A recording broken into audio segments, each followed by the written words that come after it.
මේ ඩිවයිස් එක පැත්තෙන් කතා කරද්දී වාට low budget range එකයි තියෙන ඩිවයිස් එකක් කිව්වොත් නිවැරදි. oppo a17 4G smartphone එක ඩිවයිස් එකේ ඩිසයින් එක පැත්තෙන් කතා කරද්දී මගේ යාළුවෝ අපිට dual camera setup එකක් හම්බ වෙනවා. ඊට අමතරව වාට leather feeling එකක් ගන්න පුළුවන්කම තියෙන setup එකක් එහෙම නැත්නම් design එකක් තමයි මේ phone එකෙන් වාට හම්බ වෙන්නේ. හඳුන්වන්නේ premium leather feel design කියන නමින් තමයි මේ device එක හඳුන්වන්නේ. ඒ වුණත් වාට මේක ඇත්තටම leather එකක් නන් නෙවෙයි හම්බ වෙන්නේ design එකට. සාමාන්‍ය අපිට plastic material එකෙන් තමයි මේ phone එක වාට හම්බ වෙන්නේ. device එකේ අපිට බර පැත්තෙන් කතා කරද්දී වාට gram 190ක වගේ යුක්ත බරක් තමයි මේ phone එකට තියෙන්නේ. thickness අගේ පැත්තෙන් අපිට millimeters 8.3ක වගේ frame thickness අගයකින් යුක්තව ෆෝන් එකේ SIM එක පැත්තෙන් කතා කරද්දී වාට SD card එකක් සහිතව SIM එකක් භාවිත කරන්න පුළුවන්කම හම්බ වෙනවා. single speaker එකක් තමයි මේ ෆෝන් එකට තියෙන්නේ. charging port එක පැත්තෙන් කතා කරද්දී වාට micro USB port එකක් තමයි හම්බ වෙන්නේ. අපිට type C නම් හම්බ වෙන්නේ නැහැ මේ device එකට. ඒ වගේම තමයි ඔයාලට headphone jack එකකුත් භාවිත කරන්න පුළුවන්කම තියෙනවා. IP rating පැත්තෙන් කතා කරද්දී IPX4 water resistant පහසුකම ඔයාලට මේ device එකට ලබා දීලා තියෙනවා. ඩිස්ප්ලේ එක පැත්තෙන් කෙටියෙන් කතා කරොත් ඔයාලට Infinity V cutout එකෙන් සහිතව අඟල් 6.56 inches LED+ IPS LCD panel එකකින් යුක්තව ඩිස්ප්ලේ එකක් තමයි මේ ෆෝන් එකට අන්තර්ගත කරලා තියෙන්නේ. 60 Hz refresh rate එකෙන් සහිත වෙන ඩිස්ප්ලේ panel එකක්.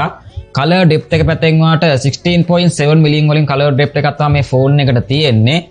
ඊට අමතරව touch sampling rate එක පැත්තෙන් ඔයාලට 120 Hz වලින් support කරන touch sampling rate එකක් තමයි මේ ෆෝන් එකට තියෙන්නේ.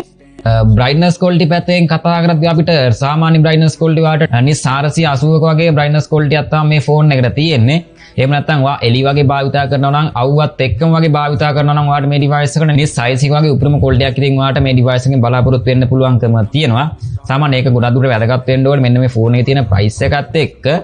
body ratio එක පැත්තෙන් ඔයාලට 183.3ක වගේ screen to body ratio එකක් තමයි තියෙන්නේ. pixel resolution පැත්තෙන් ඔයාලට 720x1612ක වගේ pixel range එකකින් සමන්විතව 269ක වගේ pixel density එකකින් යුක්තව protection එක පැත්තෙන් කතා කරද්දී ඔයාලට panda glass protection එකක් තමයි මේ ෆෝන් එකට ලබා දීලා තියෙන්නේ.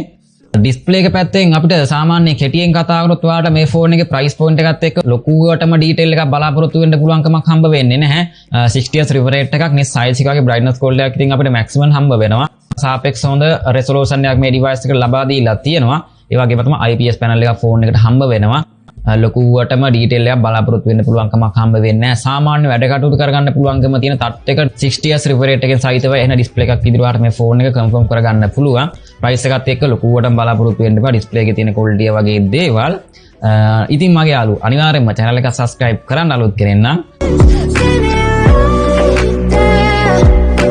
hardware performance පැත්තෙන් කතා කරද්දී අපිට මේ device එකට වාට 4GB RAM එකත් එක්ක 64GB ROM එකක් මේ device එක වාට හම්බ වෙනවා. එකම RAM එකක් එකම version එකක් විතරයි තියෙන්නේ. එහෙම නැත්නම් එකම ROM එකක් විදිහට සහ virtual RAM එක පැත්තෙන් කතා කරද්දී වාට 4GB දක්වා extend කරගන්න පුළුවන්කම හැකියාව තියෙනවා.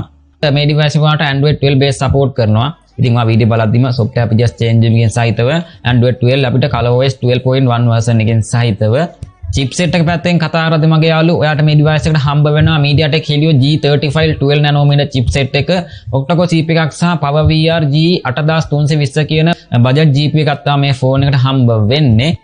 chipset එක පැත්තෙන් ඔයාට ටිකක් පරණ chip එකක් තමයි මේ ෆෝන් එකට ලබා දීලා තියෙන්නේ. chipset එක පැත්තෙන් කතා කරද්දී max clock speed එක වාට megahertz 2300 වගේ අගයක් බලා ගන්න හම්බ වෙනවා. benchmark පැත්තෙන් කතා කරද්දී වාට single core සහ multi core score එක අපිට බලා ගන්න පුළුවන්කම තියෙනවා. වාට සාපේක්ෂව අඩු අගයකින් තමයි තියෙන්නේ. ඒක කොහොම නමුත් වාට price එකත් එක්ක ලොකු අගයක් බලා ගන්නත් හම්බ වෙන්නේ නැහැ. Antutu benchmark එක පැත්තෙන් වාට 1,62,742ක වගේ අගයක් තමයි මේ device එකෙන් වාට බලාපොරොත්තු වෙන්න පුළුවන්කම තියෙන්නේ. එතකොට මේවත් එක බලද්දී වාට මේ ෆෝන් එකේ තියෙන performance පැත්තෙන් අපිට display එකට, කැමරාවට, performance පැත්තට, gaming පැත්තට වගේ සහ battery පැත්තෙන් කතා කරද්දී අපිට වැඩි මගයක් තියෙනවා display එකට සහ කැමරාව පැත්තට. එතකොට ඔයාලට හිතන්න පුළුවන් මේ ෆෝන් එකේ chipset එක පැත්තේ මොකද්ද ගොඩාක්ම focus කරන්නේ කොහොමද කියන එක පිළිබඳව. gaming පැත්තට මේ ෆෝන් එක ඔයාලට focus කරන්න පුළුවන්කමක් හම්බ වෙන්නේ නැහැ. gaming chip එකක් තිබ්බත් ඒක price point එකත් එක්කත් එහෙම තමයි. gaming පැත්තට නම් ඉතින් මේ device එක ගන්න එපා කෝකටත්. මේ ෆෝන් එකේ කැමරා පැත්තට වඩා හොඳ quality එකක් තියෙනවා. display එකට සහ performance පැත්තට අපිට සාපේක්ෂව වගයක් මේ device එකෙන් වාට හම්බ වෙනවා. ඒක නිසා ඉතින් වාට සාපේක්ෂව එදිනෙදා වැඩ කටයුතු කරගන්න පුළුවන්කම තියෙන chip එකක් තමයි මේ ෆෝන් එකට ලබා දීලා තියෙන්නේ. ලොකුවටම heavy use පාවිච්චි කරන්න නම් මේ ෆෝන් එක බලාපොරොත්තු වෙන්න එපා. මේ ෆෝන් එකේ තියෙන price point එකත් එක්ක. මොකද low budget එකකින් අපිට heavy වගේ පාවිච්චි කරන්න පුළුවන්කමක් හම්බ වෙන්නේ නැහැ නේ කොහොමද.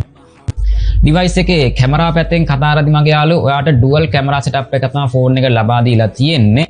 ප්‍රධාන ලෙන්ස් එක ඔයාලට මෙගාපික්සල් 50ක aperture එක f1.8 වලින් wide lens එකක් සහ අනිත් lens එක ඔයාලට මෙගාපික්සල් 2ක aperture එක f2.4 depth lens එකක් තමයි හම්බ වෙන්නේ. එතකොට OIS පහසුම නම් හම්බ වෙන්නේ නැහැ. normal quality එකක් විදිහට ඔයාලට oppo වලට මාවෙනික වෙච්ච features කීපයක් සහිතව වීඩියෝ රෙකෝඩින් පැත්තෙන් කතා කරද්දී ඔයාලට 1080p දක්වා වීඩියෝ quality එකක් ඉතින් ඔයාලට මේ device එකෙන් ගන්න පුළුවන්කම තියෙනවා. selfie camera පැත්තෙන් අපිට මෙගාපික්සල් 5ක aperture එක f2.2 wide lens එකක් තමයි තියෙන්නේ 1080p වීඩියෝ quality එකකින් යුක්තව. ඉතින් ඔයාලට normal quality එකක් ඉතින් මේ device එකෙන් බලාපොරොත්තු වෙන්න පුළුවන්කම තියෙනවා. කොහොම නමුත් අපිට chipset එකත් එක්ක ඔයාලට කැමරාවට හොඳ performance එකක් ඉතින් මේ device එකට හම්බ වෙනවා. NFC support කරන්නේ නැහැ මේ device එකට. side mounted fingerprint scan එකක් හම්බ වෙනවා. accelerometer එක සහ proximity sensors තමයි මේ ෆෝන් එකට ලබා දීලා තියෙන්නේ.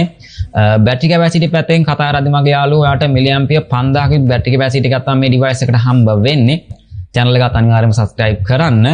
charging speed එක පැත්තෙන් කතා කරද්දී ඔයාලට 10 watt වලින් charging speed එකක් තමයි තියෙන්නේ. micro USB port එකකින් යුක්ත version එක පැත්තෙන් ඔයාලට micro USB 2.0 version එකෙන් තමයි මේ ෆෝන් එක ඔයාලට හම්බ වෙන්නේ.